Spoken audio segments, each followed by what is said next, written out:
Dipersembahkan oleh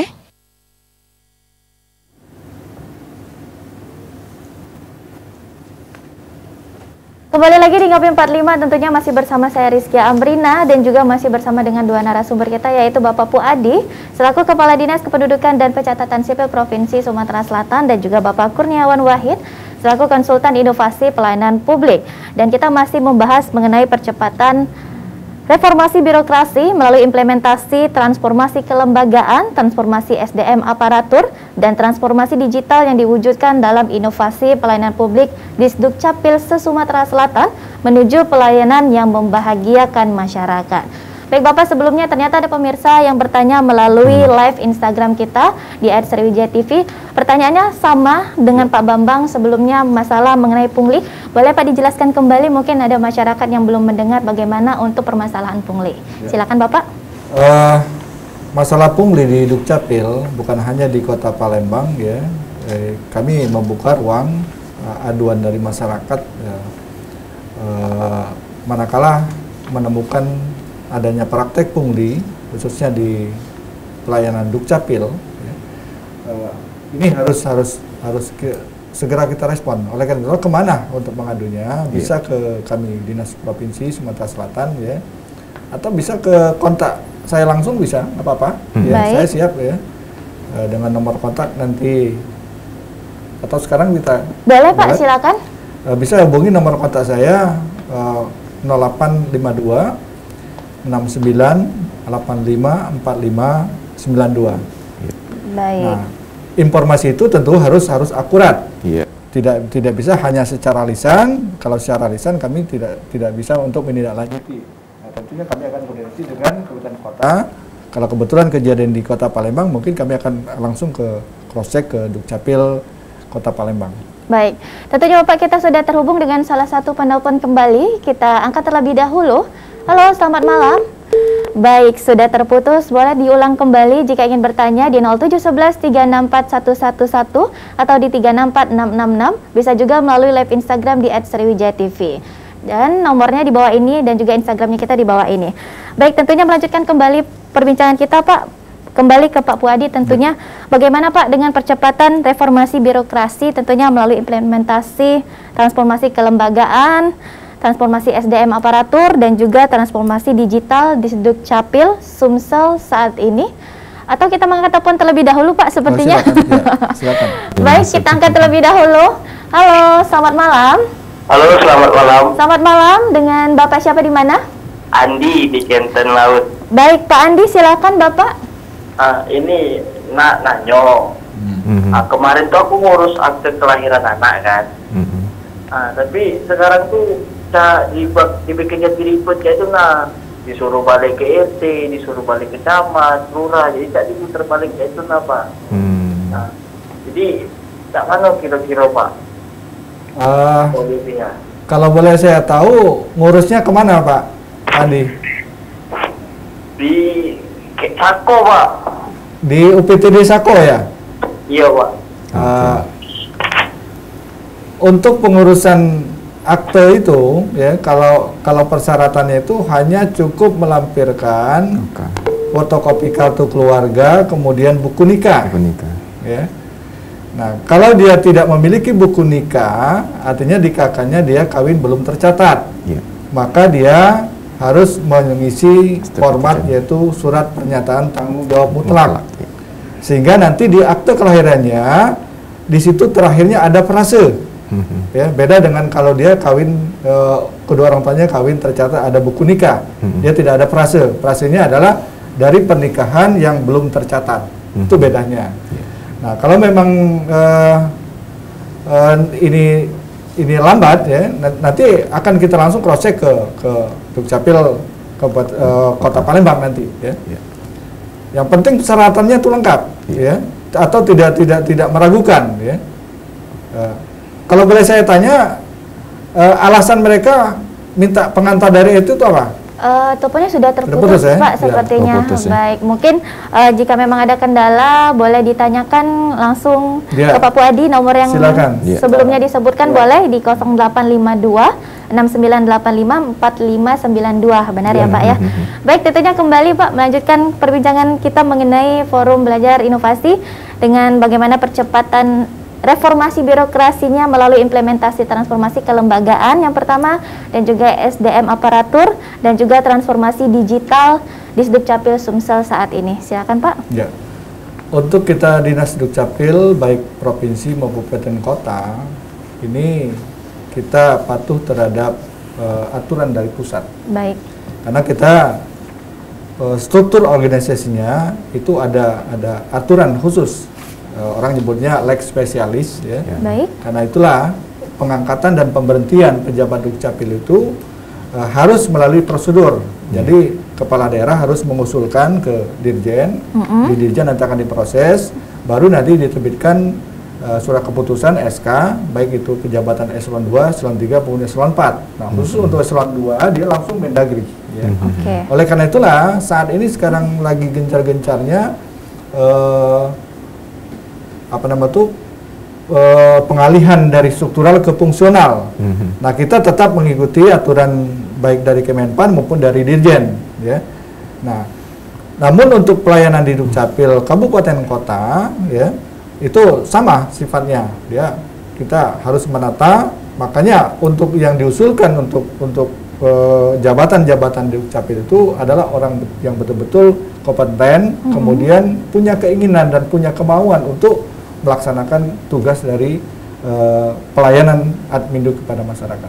Baik, tentunya untuk transformasi yang digital sendiri bagaimana Pak? Sekarang kan tentunya di masa pandemi sekarang kita harus melek digital sekali ya Pak ya? Ya. Bagaimana Pak? Transformasi digital ini kalau Pak Dirjen bilang kita sudah melompat sangat jauh. Kenapa Pak Dirjen bilang begitu? Karena kita akan menyongsong yang namanya digital ID. Jadi nanti kita bisa KTP hanya di dalam handphone. Baik. Ya. Namun bukan berarti KTP secara fisik itu hilang. Tetap. Karena kita tahu masyarakat ada yang bisa menggunakan digital, ada masyarakat yang mungkin belum mampu untuk melakukan secara digital, dan itu tetap harus kita layani. Baik. Karena itu tadi kuncinya kita harus melayani masyarakat pelayanan yang membahagiakan. Tentunya kembali ke Pak Kurniawan, Pak, bagaimana dengan transformasi digital yang sebelumnya kita bahas, karena tidak semua orang melek digital, Pak. Jadi bagaimana menurut Bapak, silakan? Ya, kita sebenarnya bersyukur sekali ya, di balik penderitaan pandemi yang berkepanjangan ini, sebenarnya mau tidak mau kita diarahkan untuk bagaimana melek digital. Jadi hampir semua aktivitas sekarang, dulu jarang kita dengar ada dengan Zoom ya, meeting-meeting online dan sebagainya, tetapi itu sudah menjadi kebutuhan harian. Jadi di balik penderitaan memang ada hikmah ya. Ya. Saya kira ini momentum yang baik ya bagi kita untuk menyosong misalnya poin 405, 504 nantinya,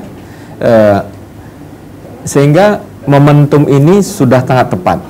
Tentu untuk bagaimana masyarakat lebih aware terhadap bicara tentang digitalisasi, ini perlu literasi yang dijalankan. Jadi proses literasi kepada masyarakat ini harus terus dilakukan dengan model-model yang menarik, misalnya sesuai dengan kebutuhan mereka.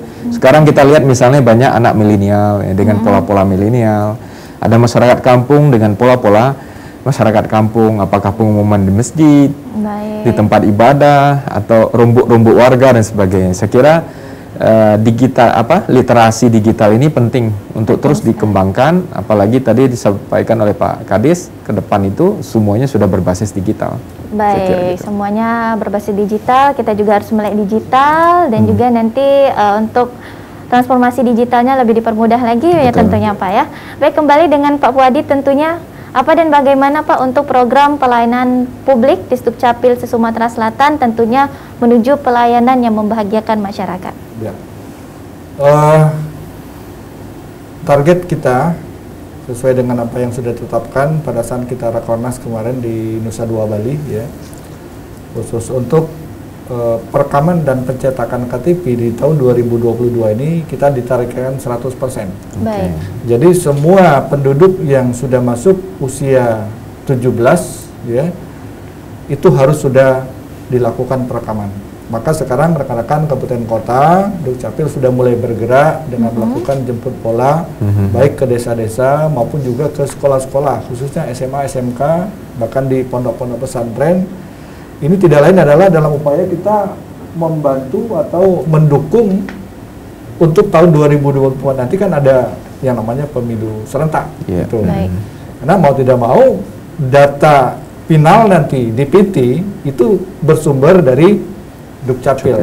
Karena nanti saatnya akan diserahkan oleh Pak Dirjen Dukcapil ke Ketua KPU RI yaitu data kependudukan. Gitu. Baik, tentunya Pak ada pertanyaan melalui Instagram dari Diana Kumalasari. Pertanyaannya bagaimana cara mengubah data di EKTP? Mungkin ada salah nama ya, salah penulisan nama atau salah data lainnya, bagaimana Pak? Terima kasih.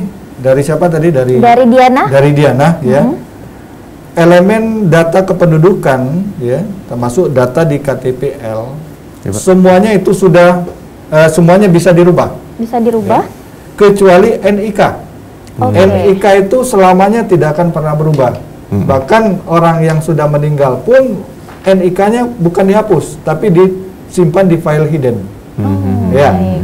Nah, untuk perubahan, karena ada dua jenis, ada perubahan, ada pembetulan. Kalau yang namanya perubahan itu betul-betul berubah, umpamanya nama dari Andi menjadi Joni, itu berubah namanya. Baik. Nah, kalau memang ada dokumen pendukung yang kuat, umpamanya ijazahnya Joni, di KTP-nya Andi. Ya, maka kami akan merubah sesuai dengan dokumen ijazah. Tapi kalau seandainya mulai dari ijazah SD sampai dengan SMA namanya Andi, tentu harus perubahan itu kita harus memiliki dokumen yaitu putusan pengadilan bahwa dia merubah nama. Harus ada putusan pengadilan. Untuk membetulkan bagaimana Pak? Kalau pembetulan itu tadi ada dokumen lain yang menunjukkan bahwa namanya si A tadi, si Joni tadi, maka kita langsung bisa merubah. Ini yang disebut dengan asas contrarius actus namanya. Kita mengakui kebenaran dokumen yang dikeluarkan oleh lembaga lain. Baik, untuk mengajukan perubahan dan pembetulan itu kita datang kemana Pak? Ke Disdukcapil? Silakan karena dia di Kota Palembang, karena itu tadi ada 9 UPTD di Kota Palembang, ya silakan datang ke UPTD ya, atau bisa langsung ke Dinas Dukcapil di kantor Demang. Di kantor Demang ya, boleh ya. Baik Pak, tentunya untuk pelayanan publik Disdukcapil, apakah ada kendala Pak yang dihadapi dari Disdukcapil tentunya Sumatera Selatan yang kembali lagi untuk memberikan pelayanan terbaik dan juga membahagiakan masyarakat? Ya. Kalau kendala tetap ada, ya. Akan tetapi kami selaku pembina di tingkat provinsi terhadap rekan-rekan kabupaten kota ini terus ya, setiap ada permasalahan ya, akan kita carikan jalan keluar, akan kita lakukan pembinaan ya. Kalaupun kami tidak bisa melakukan pembinaan, maka kita bisa langsung ke pusat atau ke dirjen ya, bagaimana untuk mengatasi permasalahan tersebut. Karena terus terang dari kegiatan yang kami lakukan ini, alhamdulillah tanggapan dari rekan-rekan kota itu cukup baik, termasuk juga manakala kekurangan atau stok belangku di kabupaten kota itu kritis. Kalau memang kita stok di provinsi itu ada, maka langsung kita sampaikan, atau paling tidak kita komunikasikan dengan kota-kota yang terdekat yang stok belangku KTP-nya itu masih ada, cukup tersedia, maka kita suruh pinjam ke kabupaten kota yang bersangkutan. Ini seperti kemarin. Baik Pak, tentunya ada pertanyaan melalui Instagram, mungkin pertanyaannya cukup menarik. Hadiah lomba uang 7M dari pusat dibuat apa Pak? Untuk apa? Untuk hadiah lomba. Benar pertanyaannya? Itu yang mungkin yang Pak 5 tadi. Ya. Untuk hadiah lomba yang diterima oleh Kabupaten Banyuasin, dari laporan Kadis Dukcapilnya, mereka membangun fasilitas UPTD. Oke, baik. Ya, pembangunan fasilitas UPTD dan juga termasuk mungkin penambahan daripada insentif-insentif para pegawai mereka. Benar. Nah, terus terang Banyuasin cukup memuaskan ya pelayanannya, ya. Dia tidak bahkan Sabtu Minggu kalau kita lihat ada layanan di Sembilang di OP Mall, itu Sabtu Minggu dia buka. Wow. Ya, benar. Berarti uang lomba hadiahnya juga untuk memberikan pelayanan yang lebih baik lagi ya untuk masyarakatnya ya. Baik, tentunya saya ingin bertanya ke Pak Kurniawan dan juga membahas mengenai kendala yang dihadapi di Dukcapil Sumatera Selatan, tentunya memberikan pelayanan. Bagaimana dari Pak Kurniawan, silakan. Iya, kalau kendala dalam konteks untuk pelayanan tadi kan sudah disebutkan di awal ya. Ya, salah satu hal yang menjadi tantangan, saya menyebutnya itu sebenarnya bukan kendala sih, tantangan. Ya, tantangan ini bisa ditingkatkan lagi. Persoalan adalah SDM, sumber daya manusia, yang perlu dibangun ya. Kalau dalam reformasi birokrasi itu ada cultures, budaya, bagaimana mendorong SDM ini memiliki budaya melayani. Ya, budaya melayani ini sangat penting sekali, yang harus dibangun di dalam sumber daya itu. Jadi itu salah satu kendala yang paling berat sebenarnya dalam konteks pelayanan ya Pak Kadis ya. Tentu proses ini harus dibangun secara sistematis dengan pembiasaan. Saya kira momentum dengan Rindu Capil itu mendorong mereka untuk terus berbicara. Ketika mereka bertemu misalnya kan, mereka itu hanya bicara tentang inovasi. Bicara tentang apa sih yang harus kita berikan, peningkatan apa yang harus kita dorong agar pelayanan Dukcapil ini benar-benar dirasakan oleh masyarakat. Ujungnya nanti kan bicara tentang kebahagiaan. Jadi saya kira forum yang sudah baik ini terus ditingkatkan dengan model-model yang lebih menarik ke depan. Artinya seperti apa misalnya? Ada kabupaten kota yang baik, yang bagus itu mulai dipromosikan sehingga mereka merasa oh ya kita berinovasi ya, kita tampil dan kita dihargai oleh semua pihak. Saya kira itu penting untuk kita lakukan, baik itu kepada kabupatennya maupun kepada inovatornya sendiri. Baik, menjadi acuan juga ya untuk Disdukcapil kota lainnya. Betul. Ya, kabupaten kota lainnya. Baik, tentunya pemirsa Ngopi 45 jika ingin bergabung ataupun bertanya melalui line telepon bisa di 0711 364 111 atau di 364666. Bisa juga bertanya melalui live Instagram di @sriwijayatv. Dan untuk pemirsa Ngopi 45 jangan kemana-mana, tetap di Ngopi 45.